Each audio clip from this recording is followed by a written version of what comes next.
하나님의 저울 김시환 지음 2021년 11월 5일 금요일입니다. 오늘부터 하나님의 목사님의 저서 하나님의 저울을 같이 공부하도록 하겠습니다. 제가 이걸 마련한 것은 읽기 힘드신 분들을 위해서 귀로 읽는 것을 제공해드리고 또 저 자신도 공부를 하기 위해서 이 작업을 이제 오늘부터 시작합니다. 1. 하나님 신문을 받는 한국 교회 21세기 글로벌 시대의 인류 사회는 테러, 내란, 전쟁, 대재앙, 그리고 동북아의 음모성 전쟁 위기로 거대한 굉음을 내며 문이 열렸다. 지금 그 풍우 한가운데서 한국교회는 무서운 징벌을 당했다. 한국 개신교 인구가 지난 20년 사이에 1200만에서 700만이 채 안 될 정도로 격감된 사태가 벌어진 것이다. 그나마 그것도 교회가 하는 말이고 인구 센서스로는 500만 명을 겨우 웃돌 정도라 한다. 거기에다 미자립 교회가 전 교회의 80%를 웃돈다. 정직하게 말하건대 지금 한국 교회는 괴사 상태에 들어섰다. 타율적인 억압 때문이 아니라 스스로의 부패를 인해 그 세포 하나하나가 무너져가고 있다. 교인들도 모두 윤리지수나 신앙지수가 무서운 속도로 떨어지고 대신에 교회의 부패지수와 교인들의 이탈 비율은 반비례로 급상승하고 있다. 세월호 사건이 하필 이단적인 기독교 종파와 관련되어 나타났다. 그것은 무엇을 의미할까? 이단이 아닌 소위 정통교회들의 도덕성은 과연 유병헌 일파와 얼마나 차이가 날까? 세월호 사건은 대한민국 60년 적폐의 상징이라 했다. 그런데 그것이야말로 한국교회 60년 적폐의 상징이라 해야 맞는 말 아닌가? 유병헌 일가의 부패로 인한 국민들의 고통을 보고 기독교 지도자들은 물론 그리스도인들 모두는 정직하게 자신의 모습을 비춰보는 거울로 삼아야 한다. 세월호는 분명히 교회에 대한 경종이 되기도 한 까닭이다. 한국에서 목회자들의 교회 개척은 이제는 30년 전과는 달리 쉽게 결단하기 어려운 일이 되었다. 지금 한국에서 영세성을 면치 못한 교회들은 사실상 초토화되고 있는 중이다. 이런 상황에서 새롭게 교회 개척에 나서는 것은 무모한 짓이다. 그러나 어쩌겠는가.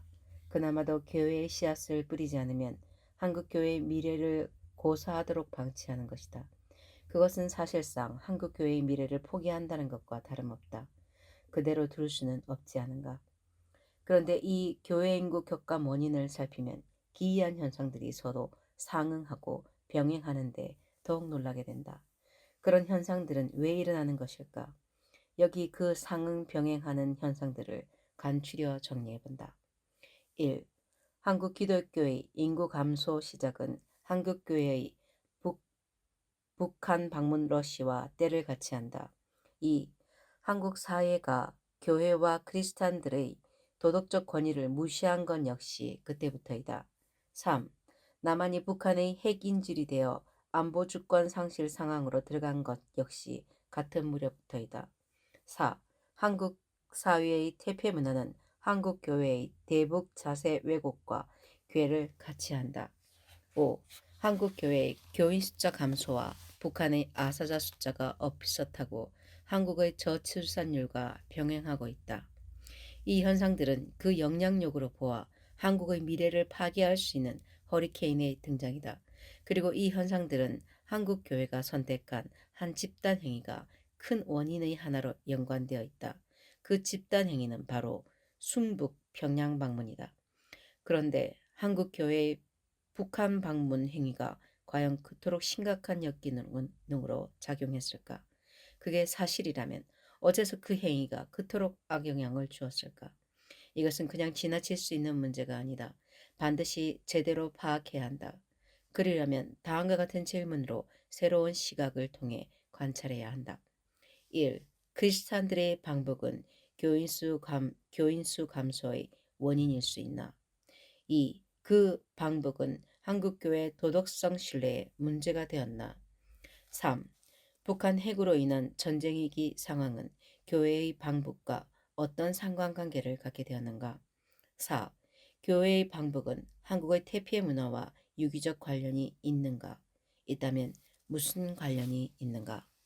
이 질문으로 새로이 살핀 결과 그 상황과 병행하는 현상들 간의 불가분리의 유기적 연관성이 분명히 드러났다. 그리고 이러한 한국교회의 잘못된 북한 방문에 충격을 받게 된다. 동시에 교회 괴사 증후군의 주요한 이유도 또한 밝혀졌다. 그래서 이 잘못된 교회의 방북 현상을 한국교회 괴사 증후군의 상징적 모형으로 삼아 한국교회 괴사 증후군의 실상을 밝혀내고자 해야 한다. 왜냐하면 이 괴사 증후군에서 우리들에 대한 하나님의 진노를 인정하지 않을 수 없는 까닭이다. 하나님께서 촛대를 우리에게서 옮기는 것이 타당하다고 여길 정도이다. 옛날 아브라함의 아이를 잉태한 하갈이 질투를 인해 분노를 품고 그 신앙의 품을 떠나고 있을 때 하나님께서 신문하듯 물으셨다. 하갈아, 내가 어디로부터 와서 어디로 가느냐? 이 신문성 질문은 오늘 우리 한국교회에게 하나님께서 주시는 질문이다. 한국교회여, 너는 내게 순결한 신부냐, 음녀이냐? 오늘 우리는 두려운 마음으로 교회 개사 증후군을 살펴야 한다.